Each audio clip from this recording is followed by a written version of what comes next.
오늘 본 말씀인 시편 88편의 표제를 한번 보시면 고라 자손의 찬송시 곧 에스라인 헤만의 마스길 인도자를 따라 마할랏 르안노세 맞춘 노래 이렇게 기록이 되어 있습니다.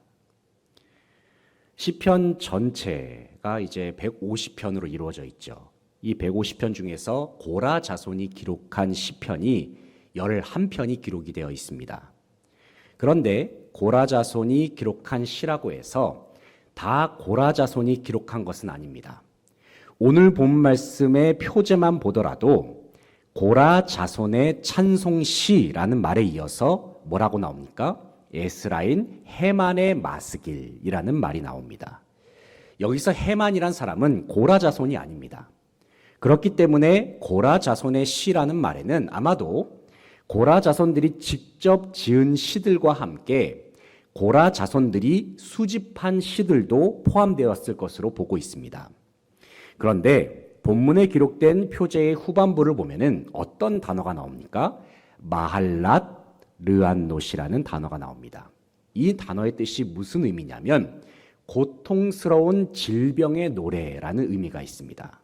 하지만 우리가 시편 88편 전체를 읽어보면 시편 기자가 자신의 질병에 대한 언급을 찾을 수는 없습니다. 그렇기 때문에 표제에 기록된 마할랏 르안노시란 말은 당시 시편 기자가 직면했던 극한의 고통을 표현한 말이라고 이해할 수 있겠습니다.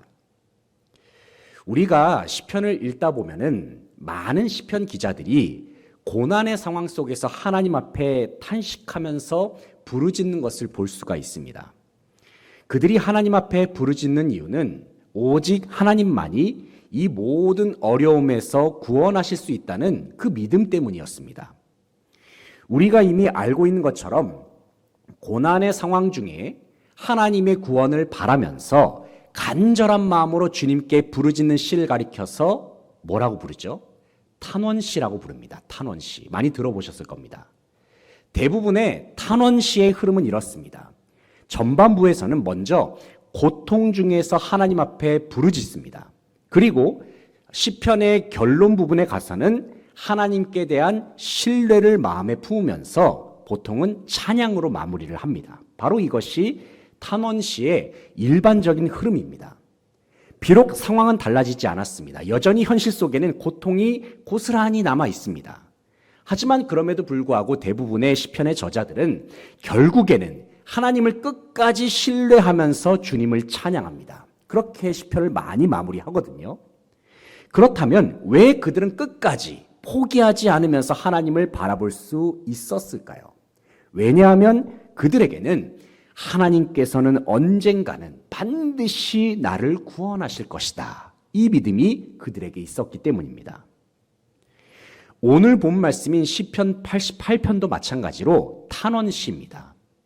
분명 본문을 기록한 시편 기자도 인생의 고통스러운 상황 속에서 하나님 앞에 간절한 마음으로 부르짖고 있습니다. 그런데 오늘 본 말씀은 다른 탄원시들과는 다르게 조금은 독특한 부분이 있습니다.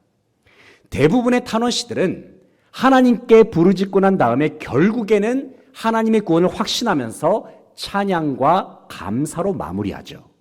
그러나 시편 88편의 마무리 부분을 보게 되면 하나님께 대한 찬양과 감사의 내용이 없습니다.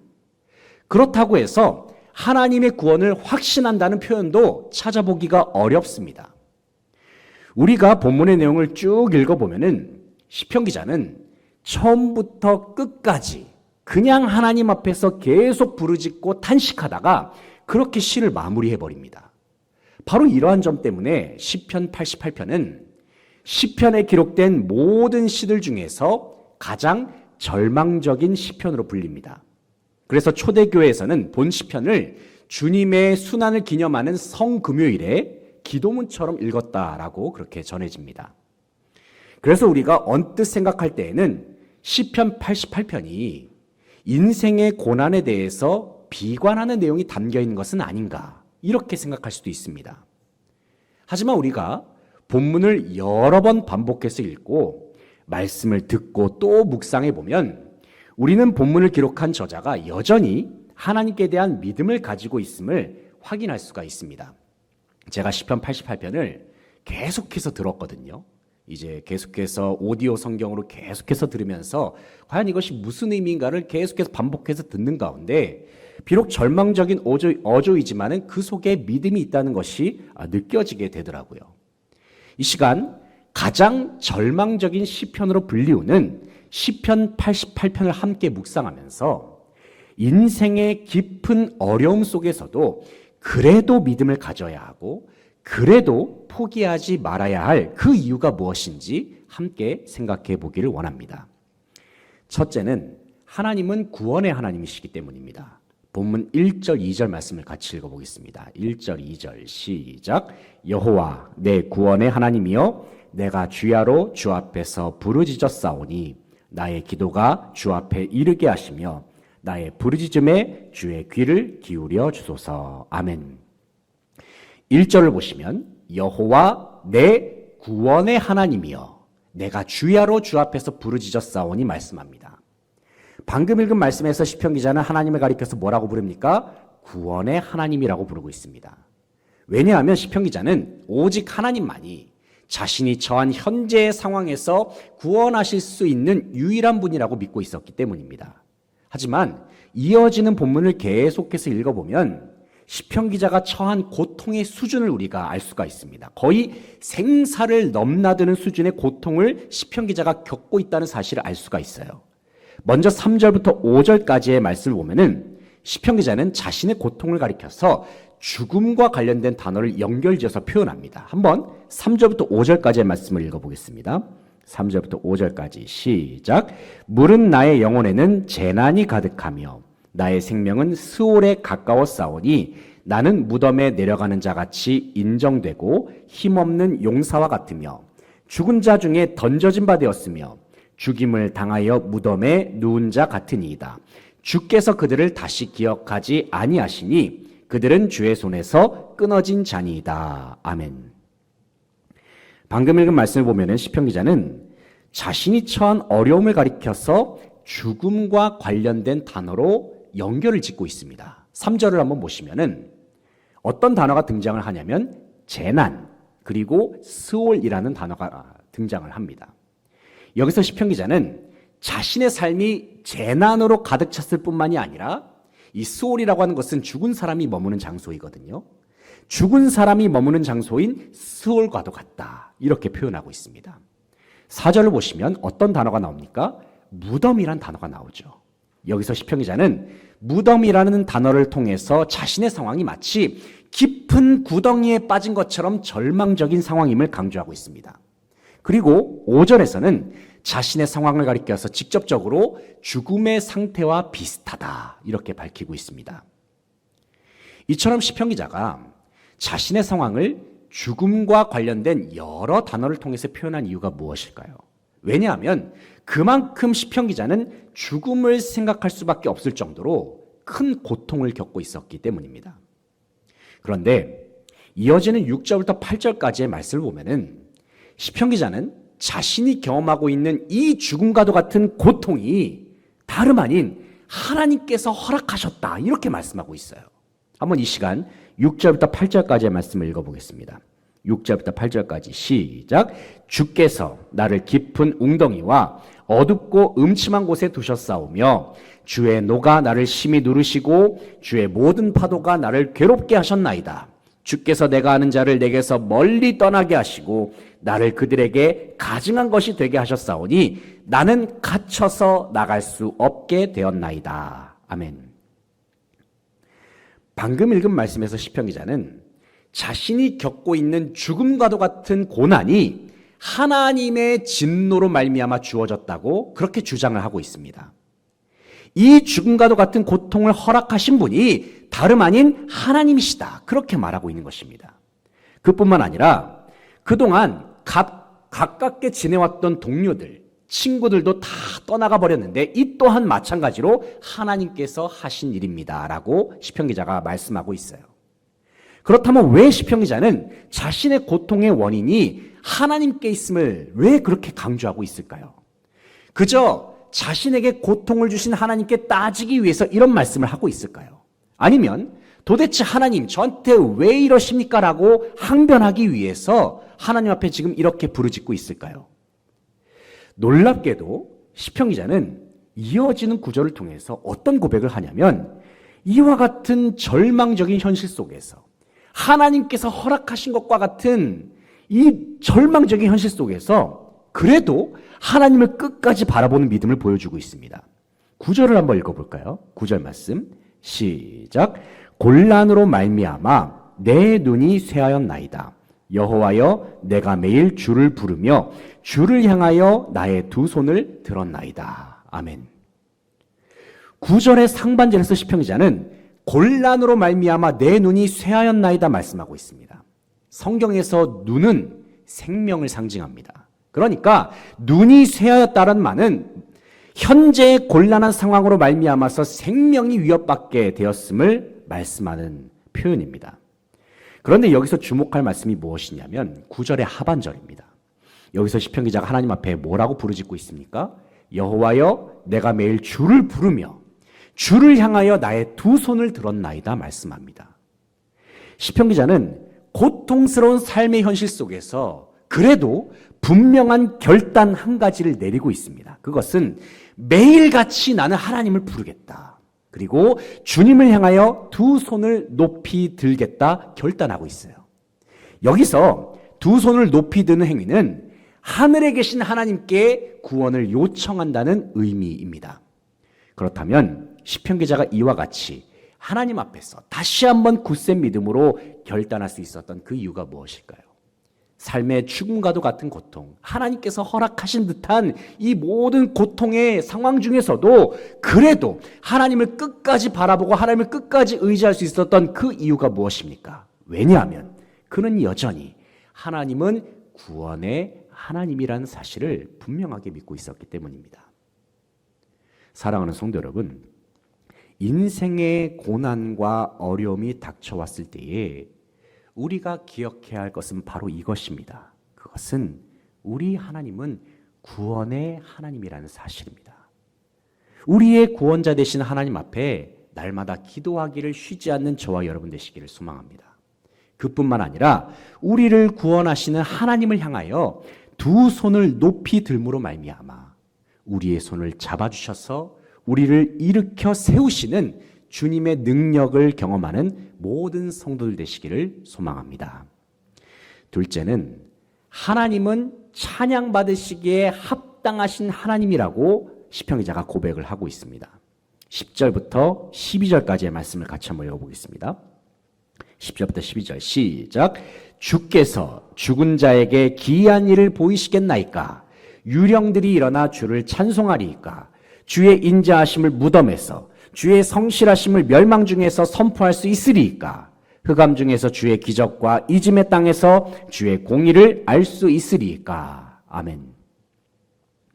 10절을 보시면 주께서 죽은 자에게 기이한 일을 보이시겠나이까? 유령들이 일어나 주를 찬송하리이까? 말씀합니다. 이 말씀은 시편 기자가 하나님 앞에 자신의 생명을 보존해 주십시오. 나를 좀 구원해 주십시오라고 기도하는 내용입니다. 왜냐하면 시편 기자는 생명이 있는 동안만큼은 살아계신 하나님을 전심으로 찬송하면서 하나님의 거룩하신 이름, 위대하신 이름을 온 세상에 선포하고픈 마음이 있었기 때문입니다. 그런데 본문에서 시편 기자가 하나님 앞에 살려달라고 외칠 때에는 조금 독특한 표현을 사용하고 있습니다. 그 표현을 제가 한마디로 말씀을 드린다면 제가 만약에 죽는다면 이라는 표현입니다. 내가 만약에 죽는다면 이 표현을 계속해서 사용하고 있거든요. 10절을 보시면 시편 기자가 뭐라고 말씀하냐면 주께서 죽은 자에게 기이한 일을 보이시겠나이까? 유령들이 일어나 주를 찬송하리이까? 말씀합니다. 이 말씀을 좀 쉽게 말씀드리면 이런 말입니다. 하나님, 제가 만약에 죽는다면 누가 이 세상에서 하나님의 기이한 일을 드러낼 수 있습니까?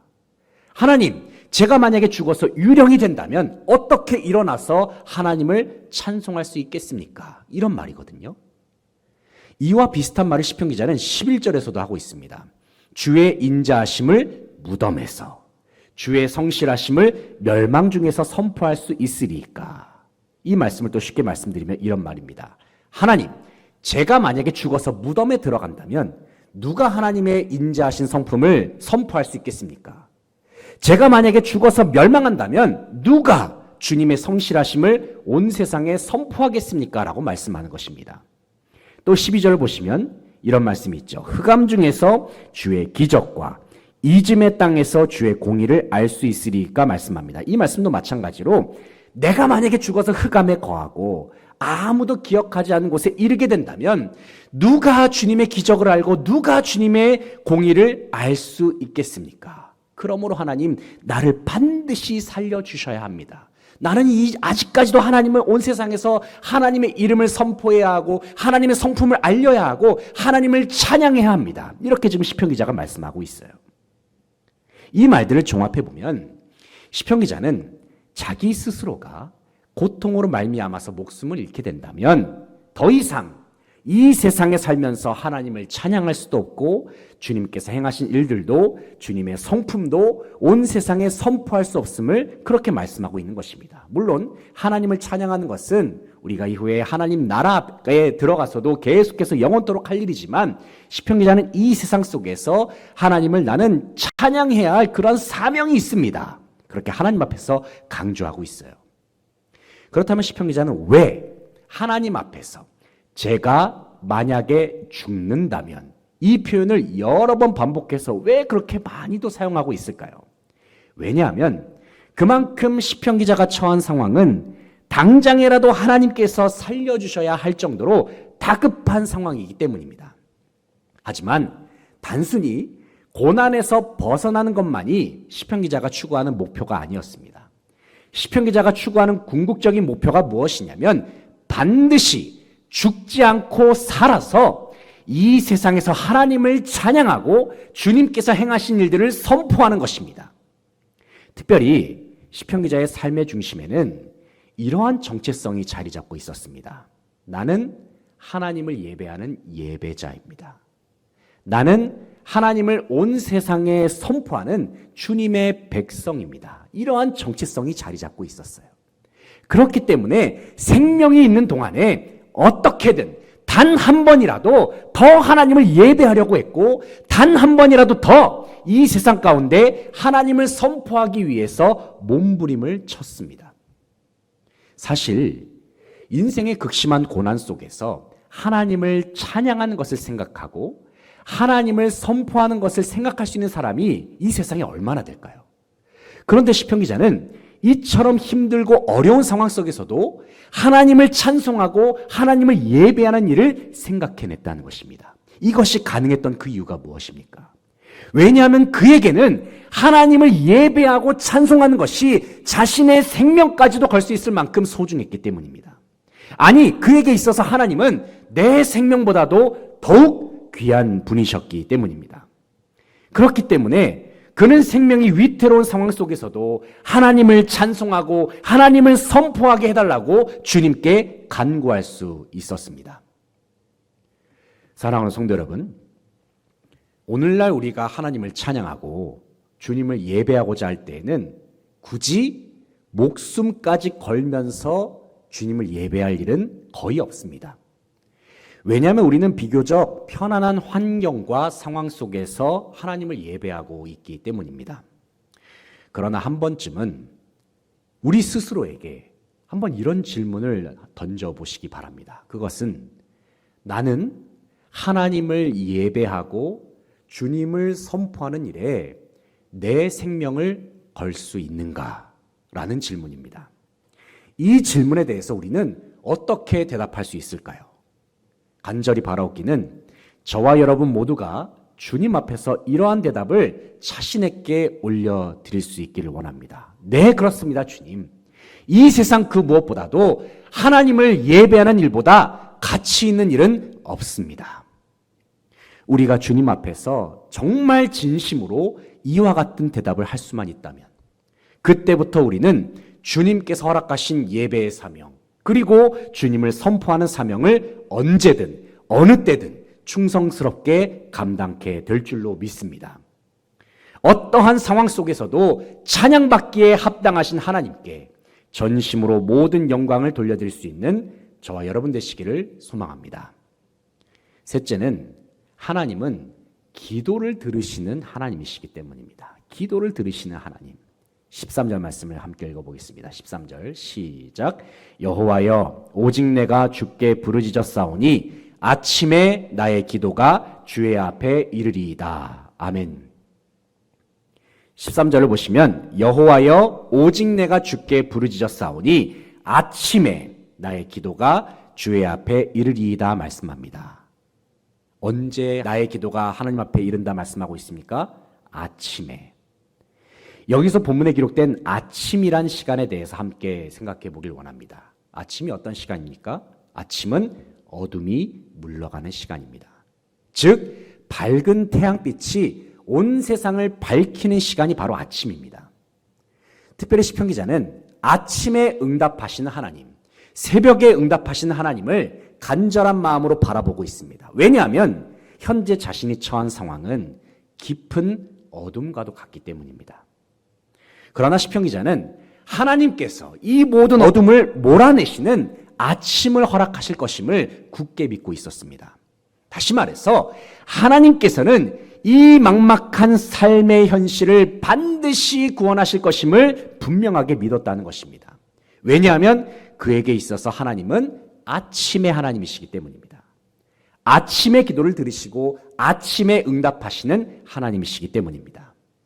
간절히 바라옵기는 바로 이러한 아침의 은혜, 아침의 응답, 그리고 아침의 구원이 저와 여러분의 삶 속에 더욱 충만하게 임하기를 축복합니다. 그런데 본문 마지막 부분이라 할 수 있는 이어지는 14절부터 18절까지의 말씀을 보면은 시편 기자는 다시금 절망적인 어조로 하나님 앞에 부르짖는 기도를 드리고 있습니다. 한번 이 시간 14절부터 18절까지의 말씀입니다. 지금 이 부분이 시편 88편의 마지막 부분이거든요. 한번 14절부터 18절까지의 말씀을 함께 읽어보겠습니다. 시작. 여호와여 어찌하여 나의 영혼을 버리시며 어찌하여 주의 얼굴을 내게서 숨기시나이까. 내가 어릴 적부터 고난을 당하여 죽게 되었사오며 주께서 두렵게 하실 때에 당황하였나이다. 주의 진노가 내게 넘치고 주의 두려움이 나를 끊었나이다. 이런 일이 물같이 종일 나를 애우며 함께 나를 둘러쌌나이다. 주는 내게서 사랑하는 자와 친구를 멀리 떠나게 하시며 내가 아는 자를 흑암에 두셨나이다. 아멘. 지금 18절 말씀이 시편 88편의 마지막 구절이에요. 이렇게 해서 지금 시편 88편이 끝나고 있습니다. 방금 읽은 말씀을 볼 때 우리는 시편 기자가 본문을 마무리할 때에 매우 어두운 분위기로 본문의 끝을 매듭짓고 있다는 것을 확인할 수가 있습니다. 뭔가 이상합니다. 왜냐하면 시편 기자는 바로 직전 구절에서 하나님께서 허락하시는 아침을 바라보면서 희망을 노래하는 것 같았고 소망을 기대하는 것처럼 보였기 때문입니다. 그러나 시편 기자는 이어지는 후반부의 말씀에서는 자신이 처한 고난의 현실을 다시금 하나하나 열거하기 시작합니다. 14절부터 18절까지의 말씀을 한번 자세히 살펴보겠습니다. 먼저 14절에서 시편 기자가 이렇게 말씀하고 있죠. 하나님께서 자기를 버리시고 얼굴을 숨기셨다 말씀합니다. 여기서 얼굴을 숨기셨다는 말이 무슨 뜻이냐면 하나님께서 은총을 거두셨고 구원을 베풀지 않으신다라는 그런 의미입니다. 또 15절을 보시면 시편 기자가 이런 말씀을 하고 있습니다. 자신이 어린 시절부터 고난을 당해서 죽을 지경에 이르렀다. 아마도 이 말씀은 시편 기자가 어린 시절부터 겪어왔던 심각한 질병을 언급한 것으로 보입니다. 또 16절, 17절 말씀을 보면은 주님의 진노가 종일토록 나를 애워싸고 있습니다. 이렇게 말씀하고 있어요. 그리고 마지막으로 18절에서 시편 기자는 하나님께서 그에게 연결되었던 모든 사람들과의 관계를 다 끊어버리셨다. 마치 욥이 당했던 그러한 재앙과 같이 모든 인간관계를 하나님께서 다 끊어버리셨다. 이렇게 말씀하고 있거든요. 한마디로 말해서 나를 외톨이로 만드신 분이 바로 하나님이십니다. 이렇게 말하고 있는 거예요. 결국 시편 88편은 시편 기자 자신을 외톨이로 만들어버리신 하나님에 대한 말씀을 마지막으로 본문이 그렇게 마무리가 되고 있습니다. 그렇다면 왜 시편 기자는 다른 탄원시들과는 다르게 그냥 힘든 얘기만 늘어놓다가 시를 마무리했을까요? 보통 다른 탄원시들은 하나님께 대한 신뢰나 하나님을 찬양하는 것으로 마무리를 짓는데 왜 시편 기자는 그렇게 하지 않았을까요? 아니, 왜 그렇게 하지 못했을까요? 왜냐하면 그만큼 자신의 삶 속에 존재하는 고난이 정말로 견딜 수가 없을 정도로 너무 힘들었기 때문입니다. 심지어는 죽음과 관련된 단어를 여러 번 다른 표현으로 말할 정도로 절박한 상황들이 매 순간 이어지고 있었습니다. 그렇기 때문에 그는 하나님 앞에서 힘을 내어서 찬양할 수도 없었고 힘을 내어서 자신의 믿음을 고백할 수도 없었습니다. 그가 할 수 있는 것은 그저 자신의 힘든 마음을 주님 앞에 솔직하게 털어놓는 것뿐이었습니다. 그렇다면 여러분에게 이 질문을 한번 드려보길 원합니다. 시편 기자가 본문의 마지막에서 보여준 기도는 잘못된 기도라고 말할 수 있을까요? 힘들면 힘들다라고 말할 수 있는 기도. 왜 나에게 이런 고난을 주십니까? 라고 항변할 수 있는 기도. 이러한 기도는 잘못되었습니다. 이렇게 말할 수 있을까요? 아닙니다. 그렇지 않습니다. 결단코 이러한 기도는 잘못된 기도라고 말할 수 없습니다. 왜냐하면 하나님은 우리가 올려드리는 어떠한 기도도 다 들으시기 때문입니다. 어떤 면에서 하나님께 기도하는 것에 있어서 정말로 중요한 것은 단순히 기도에 담겨있는 내용이 아닙니다. 그보다 더 중요한 것은 어떤 상황 속에서도 기도하기를 멈추지 않는 것, 기도를 중단하지 않고 계속 이어나가는 것이 기도 생활에 있어서 훨씬 더 중요합니다. 십자가의 길을 앞두고 겟세마네 동산에서 기도하셨던 예수님의 기도의 내용을 한번 생각해 보시기 바랍니다. 그때 주님께서 십자가의 고난을 앞두고 성부 하나님께 이렇게 기도하셨습니다. 이 잔을 내게서 지나가게 하옵소서. 이 말씀이 무슨 말씀입니까? 하나님, 저 십자가 좀 안 지면 안 됩니까? 이런 기도입니다. 그 후에 예수님께서 십자가에 달리셨을 때에는 어떻게 성부 하나님께 부르짖으십니까? 나의 하나님, 어찌하여 나를 버리셨나이까? 이런 말씀으로 성부 하나님께 외치셨습니다. 여러분, 예수님께서 하신 이러한 기도들 잘못된 기도입니까? 아닙니다. 우리는 이러한 예수님의 기도, 예수님의 외침에 대하여 감히 잘못된 기도라고 말할 수 없습니다. 왜냐하면 예수님께서는 이와 같은 솔직하고도 정직한 기도를 통하여 성부 하나님과 깊은 교제를 나누셨기 때문입니다. 그뿐만 아니라 예수님께서는 이와 같은 정직한 기도, 솔직한 기도를 통해서 결국에는 하나님의 뜻에 진정으로 순종하셨죠. 결국에는 아버지의 뜻을 온전히 이루어 가셨습니다. 사랑하는 성도 여러분, 우리의 기도도 마찬가지입니다. 우리가 하나님 앞에 기도할 때에는 굳이 나이스한 표현을 담으려고 애쓸 필요가 없습니다. 나이스한 표현을 담으려고 애쓸 필요가 없다는 거예요.